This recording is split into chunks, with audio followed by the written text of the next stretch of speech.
আল্লাহ তাআলা সূরা নূরের 30 এবং 31 নম্বরে দুটো আয়াতের মধ্যে পর্দার আলোচনা করতে যেয়ে প্রথমে পুরুষের পর্দার কথা বলেছেন, তারপরে মহিলাদের পর্দার কথা বলেছেন। এবার আপনারা বলেন, পুরুষের পর্দা আগে না মহিলার পর্দা আগে?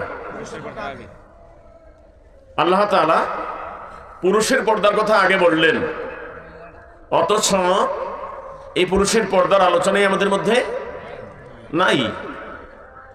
আপনারা কি মনে করেন আমিও আজকেও বাদ দেবো? পুরুষের পর্দার আলোচনাকে আজকেও বাদ দিয়ে দেবো? করবো ইনশাআল্লাহ। আসুন, হে নবী, আপনি মুমিন পুরুষদেরকে বলুন, হে মুমিন পুরুষেরা, তোমাদের 1 নম্বর পর্দা হলো তোমরা তোমাদের চক্ষুকে নিচু করে রাখবে। বলেন, 1 নম্বর পর্দা কি? চক্ষুকে নিচু করে রাখবে। ওয়াহফাযু ফুরুজাহুম, দ্বিতীয় নম্বর পর্দা হলো তোমরা তোমাদের লজ্জাস্থানকে ঢেকে রাখবে, হেফাজত করে রাখবে।